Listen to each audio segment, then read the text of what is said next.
Today we're going to talk about the etrog, because in all the years that I've learned and studied on Sukkot, or given a shiur on Sukkot, I've never done something on the etrog, and I'm kind of fascinated by it. In fact, this year, if anybody read the Herman article on the business of etrogim this year? Anyone read it yet? A great article. It's a front page article. It's fantastic. By Daniel Muller. That's what I meant. I don't know why I said Herman. It's on my mind.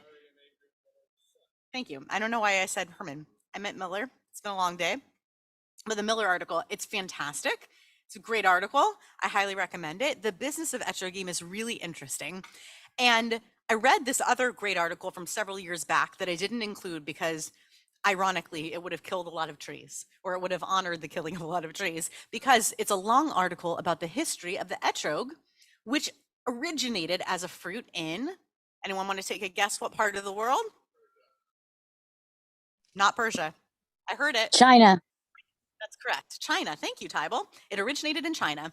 It is a fruit that originated in China as a 5-fingered fruit that eventually, in its repollination in other parts of the world, became this singular, more lemon-looking fruit. I love to tell this story that when my husband was working at a facility for elderly folks in Connecticut, towards the end of our time in seminary, he would always bring etrogim because it's a real sensory experience for people who might not otherwise be able to participate in Jewish life. Jewish ritual life that's heavily sensory is really great. And the etrog is pungent. It's a very pungent experience. And there's this one woman who every year, he was there for about 3 years or so, would say, "Rabbi, let me smell the holy lemon." Every year, let me smell the holy lemon. I think about it, let me smell the holy lemon every year. So this etrog, which we associate as a very particular type of fruit, originated in China and eventually found its way across the world. You can find great historical articles about the evolution of that fruit itself and how it became what it is. Today, what I want to talk about is the origin of the rabbinic imagination of the etrog, what they were imagining when they read about what would become the etrog in our Torah sources, and how it became the case that the thing that we pick up inside little boxes in padding is what we all envision as an etrog now, from what was once not necessarily describing this fruit that originated on the other side of the world. So I'm starting from Midrash, ancient Midrash, very, very old Midrash, a collection of stories on the book of Leviticus called Vayikra Rabbah. And this one is ascribed to Rabbi Mane. This is Rabbi Mani open. So Patach Rabbi Mane, or Rabbi Mane Patach. And he spoke about this little line from Tehillim. Kal atzmotai tomarna. I did not mispronounce that. I've actually been in an online conversation with people about the pronunciation about this line. I can't get too off topic or digress too much, but where do we see this line in our Siddur? In Pesukei de Zimra, not every day, but only on Shabbat and Yontiv. Where? In Nishmat Kol Chai, we say Kol Atzmotai Tomarna. That's usually how we pronounce it. It comes from Tehillim, Kol Atzmotai Tomarna. But some people claim that the pronunciation of this line should be Kal Atzmotai Tomarna. I cannot teach that shiur right now, but I'm working on a shiur on that pronunciation. I'm very excited about it because this actually came from the fact that my husband is now the Hebrew teacher at Beverly Vista Middle School, and one of his students came to him with this question. He said, "Mr. Chorny," he goes by Mr. Chorny there, "Mr. Chorny, is the word kol or kol in this line?" And my husband, being a grammarian but also a davener, said it's kol atzmotai tomarna. And the student said, "That's not what my rabbi says." And I give a lot of credit to my husband, who was not defensive about it at all and said, let me look into it. And as a matter of fact, there is a long standing, hundreds of year old debate about the pronunciation of this line from Psalms. So either kol or kal atzmotai tomarna Adonai mi chamocha. If it's kol, then we translate it as all of my bones shall say, Lord, who is like you.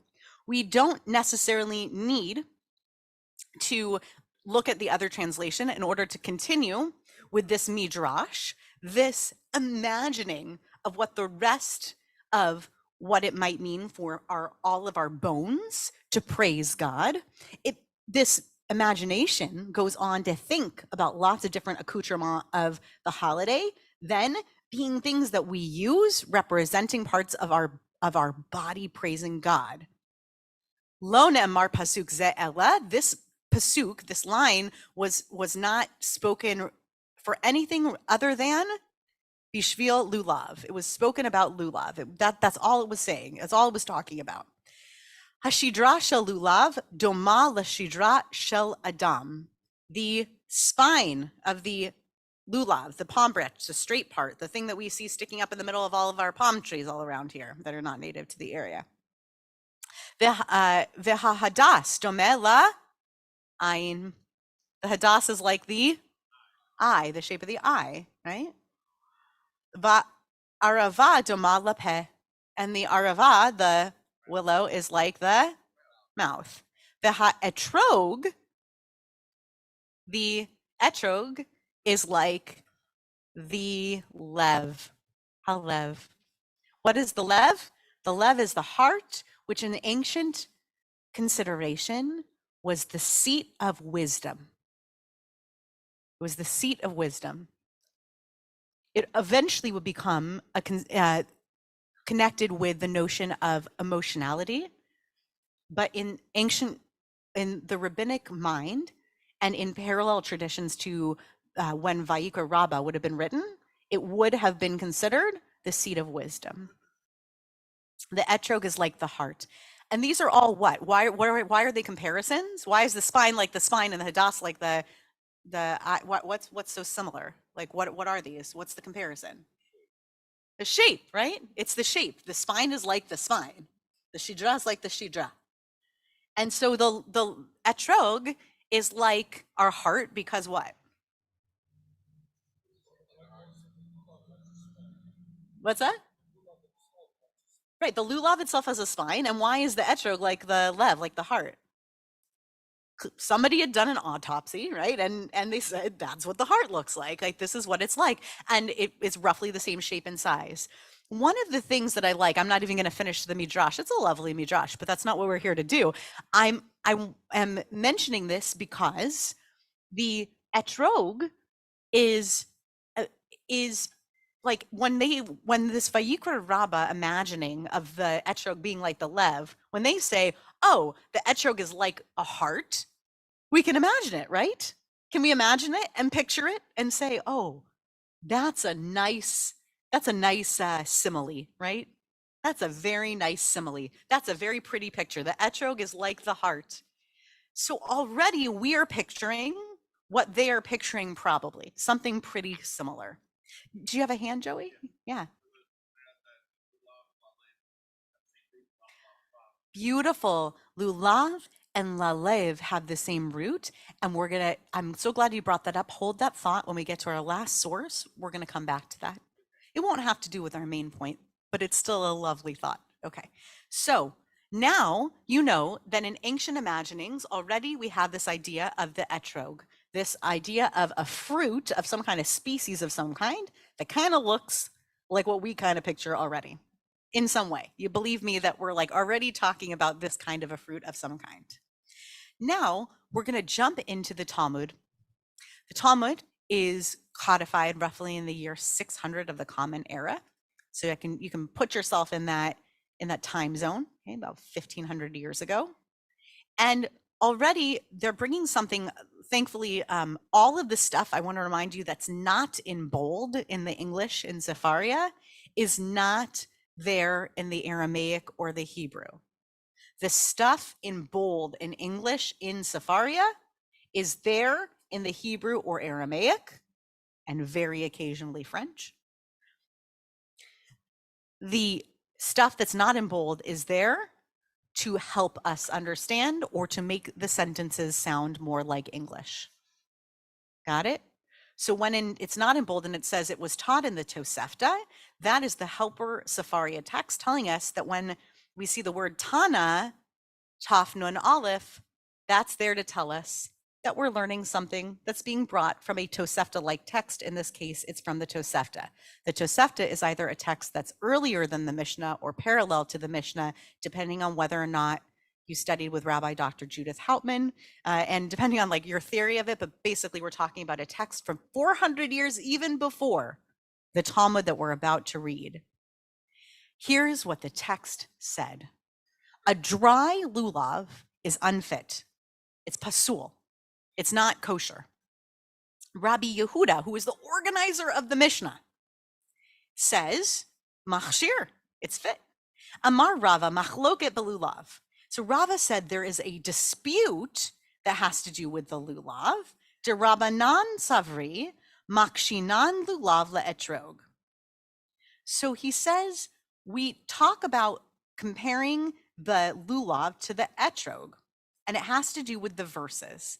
Ma etrog ba'e hadar, af lulav ba'e hadar. Just as the etrog is related to or comes from the notion of the word hadar, which means what? Beauty. So it's connected to a verse that has to do with beauty. Af, even also, the lulav comes from a verse with the word beauty. The Rabbi Yehuda savar, and Rabbi Yehuda held or holds, his opinion still holds, la makshinan lulav le'etrog. He says we don't compare these two things. They are not alike. Aval be'etrog divrei hakol hadar be'enan. But everyone, with regard to this etrog, says that we do agree when it comes to requiring hadar, the beauty. So not everybody agrees that the lulav has to be connected to the notion of hadar or beauty, but everyone agrees that the etrog must be connected to hadar or beauty. The reason is, and you see it not in the bold, because the verse that it's connected to has to do with, and this comes from the verses that were read in the chapter 23, pre-eitz hadar. Pre-eitz hadar. What is pre-eitz hadar? Pre-fruit of the eitz, a tree. Hadar, of beauty, or that's beautiful. And a pre-eitz hadar gets translated as etrog eventually. They become synonymous. Pre-eitz hadar becomes synonymous with etrog. Dry etrogim, remember that from the very beginning, the idea was the question of whether or not a dried out lulav was okay, or whether or not and therefore whether or not a dried etrog is okay. So a dried out lulav, probably okay, depends on which of these rabbis you're following, their opinion, but it might be okay because we don't necessarily all agree that a lulav has to be connected to hadar, but everyone agrees that we may not use a dried out etrog.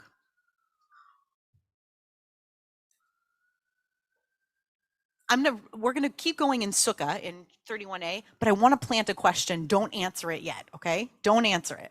I just want you to think about it. Why are we talking about dried out etrogim? Don't answer yet, just think about it. Why might somebody come and ask the question, can I use a dried out etrog? Think about it. Think about it. Hold that thought. We're going to keep reading. The Gemara asks another question. Uve etrog mi bai Rabbi Yehuda hadar. So what about Rabbi Yehuda's opinion about etrog? We haven't heard it yet.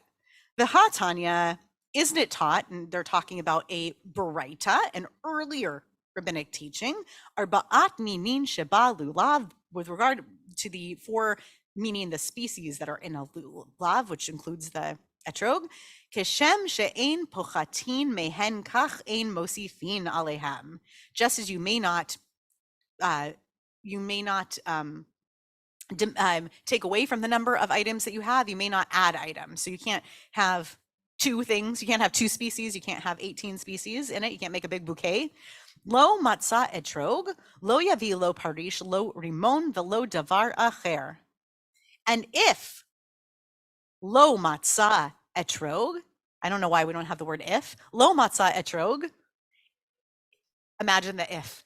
If he didn't find an etrog, he shouldn't bring not a parish, that's a quince. Anyone seen a quince before? Is that familiar? A quince? I've seen a quince. Google it after Yom Tov. It's very interesting. I should have brought these fruits to show you as like a show and tell. Velo rimon, shouldn't bring a pomegranate. Velo davar acher, not anything else at all. They just gave up giving us a list. Nothing else. Don't bring something else. Kemushin. If they're dry, kesherin. They are, kemushin is, the way to describe it is it's like gummy. Yeah, it's like if it becomes like raisined. Does that make sense? Raisined? Okay, great. That's a word, raisined. It is. It's not a word, it's an image. Okay. It's raisined and it's shriveled. If it's shriveled, that's fine. Yeveshin, completely dried out. Okay. When I said dried, I meant raisin, but I realized that when I got to Yeveshin, that wasn't going to be helpful. So Kemushin, like kind of raisiny and wrinkly and a little bit dried out. Kasherin, it's fine. Yeveshin, totally dried out. Pesulin, it's not fit. Rabbi Yehuda Omer af Yeveshin. Rabbi Yehuda said, answering the question from the beginning of this paragraph, even if it's completely dry, it's fit. Okay, now I'm going to ask you to answer my question. I'll re-ask it. Why are we asking the question, is it okay to bring a completely dried out etrog?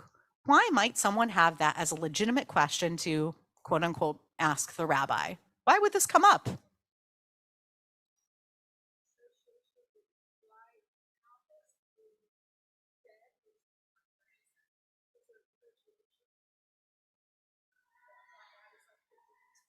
So Rose is asking if there's an association with dried out being dead. It is, as a matter of fact, yes. But my question is, why do we think that people are asking if they can? In fact, if it is permitted to bring it, I'm going to actually I'm going to call on Tybal, who's nicely raising her hand here, and then I'm going to call on AJ and move around the table this way. Yeah. Tybal. Because it's so fragrant, people save it, and you have to make sure it's this year's etrog and not last year's etrog. So you said it's so fragrant, people save it? Yes, so you might have one from last year and the year before and whatever, and do you need to get a new one? Fantastic. So let's keep it very simple. You might have last year's etrog because it still smells lovely. May you still use it? Leave it at that. That's a great reason for the question. Good. AJ, what's another reason someone might ask?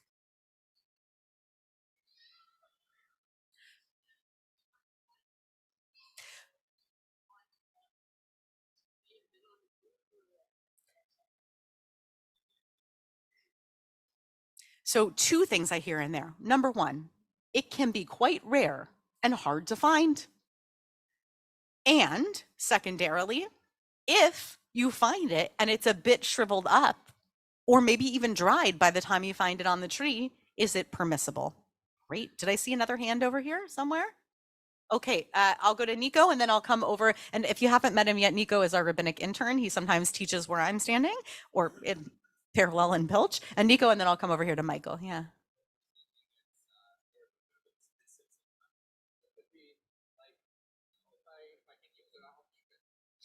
Great. So they're incredibly expensive. It may take a lot of resources in order to acquire one. And therefore, if I get one, I might hold on to it. It might wind up in one of these questionable states, and I might have to ask about it. Great. What else? It might be Shemitah.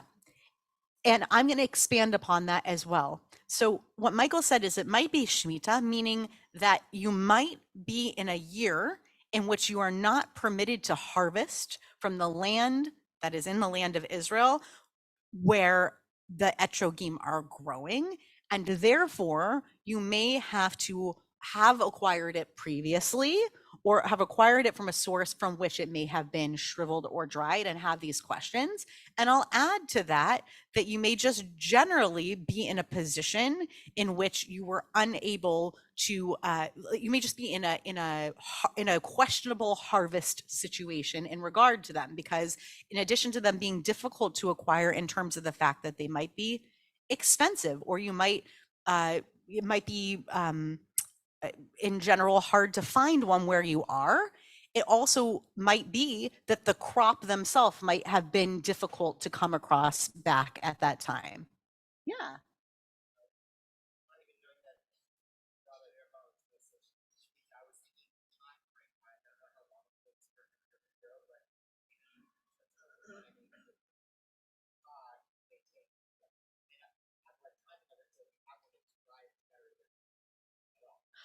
Great. So the timing of the Chag might fall out such that what if you didn't actually acquire one? Because again, it could be a harvest issue, it could be an acquisition issue in general, but what if you had a dried one? And wouldn't it be better to have a shriveled or a dried one than not to have one at all? And then you could bring in the other part of this, by the way, like you might ask the question, what's better if I don't yet have my fresh etrog? I ordered it from Amazon. Just kidding. It didn't arrive in time. And now my question is, do I bring a pomegranate?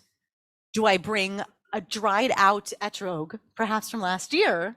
Or do I bring nothing at all? Okay, great. We're going to pause it there. Wonderful answers. I really appreciate all of this and all of these ideas. What I want to do is to go to the last source, skip over Brachot 57a, because I want us to actually finish on time. I'm afraid that if we get into that, we might actually not finish on time. But I do want to let you know, Joey, that at the end of that previous source, if you look into it, that lulav gets reread as lo lev, not lo as in lamed aleph, but lo as in ascribing to that person, lo lev, he has a heart or they have a heart. So a lulav, if you read it with different vowelization, he has a heart. So it's a really beautiful, read it on your own time, because I want to finish this all together. I want to go to this last part of the Talmud, and I want to offer you a way of thinking about etrog and acquisition and all of the challenges that we might come across, and a lesson about flexible thinking. Amar Mar, the master stated, Mar as in that someone named Mar, whom we hear from often actually in Sukkot, in Masachet Sukkah often. Amar Mar lo matzah etrog, if he didn't find an etrog. Okay, all right, now he hasn't found one. Amazon definitely is way behind on shipping. He doesn't have one in time. Lo yavi lo rimon, velo parish velo davar acher. He shouldn't bring anything else. Not the pomegranate, not the quince, nothing else. Pshita. The Gemara says, shouldn't that be obvious? Mahu detema. So, like, why bring this up? What's the point of saying this? Lest you say, laite or late. I don't like their vowelization. Ki heichi shalo tishachach torat etrog, so that the category of etrog not be forgotten. Ka mashmalan, zimnin denafek churba mine, deate lemisrach. Because Rabbi Yehuda teaches us that it is prohibited, meaning he's referring back to the previous teaching from Rabbi Yehuda, because there's going to be some sort of a churba, a destruction from this practice, because some might wind up doing this even when etrogim are available. Why might people, I'll take a couple of suggestions. why might people wind up bringing a quince or a pomegranate or I don't know, what's your favorite fruit? A watermelon, a dragon fruit, a lemon, right? Right. Well, if I have a lemon tree, if it's in my backyard, might I bring it because it is the choicest fruit that I have in my backyard, right? Might it be? It's very possible that it might be. Okay. Well, looks like, can't I just substitute it? Won't it be the thing? Don't I want it? Don't I want it to be permitted? Okay. So here is the lesson of this extraordinary Gemara, in my opinion. I think that one would think that the lesson of the Gemara would actually be inverted. I actually would have thought that dry etrogim would not have been permitted. I would have thought, especially Rabbi Yehuda, would not have permitted the dry etrogim whatsoever. In fact, I would have thought that the fresh fruit would have been the thing that would have been preferable to bringing anything dried because of the notion of Pri Eitz Hadar. I would have thought, given the notion of Pri Eitz Hadar from the Torah, that we would have learned that we are supposed to learn in every generation what Pri Eitz Hadar is for our generation, and then assume that, and then bring that along. And then, therefore, if I didn't have an etrog freshly, then I should bring whatever my Pri Eitz Hadar is, and the whole point is to bring your choicest fruit. That's what I would have thought. But the exact opposite is what is taught in the Talmud. In the Talmud, we learn even a dry etrog can be kasher, even yavesh, it's okay according to Rabbi Yehuda, and it's not okay to bring anything besides an etrog, lest we forget what an etrog is, lest we forget what the Torah of an etrog is. Shelo tishachach Torat etrog, lest we forget what the Torah of an etrog is. Most of the time in life, I think this is the wrong way to think about things. We need to practice much more flexible thinking about most of what we do. It is not smart to decide at 8 or 9 in the morning that I want to eat this dish from this restaurant tonight that I'd like delivered at that time, and then get to that time at night, order from that restaurant, find out that they don't have that dish at that restaurant, and decide that the best possible thing would be that I shouldn't eat dinner. That's not great thinking. That's not how we go through life most of the time, right?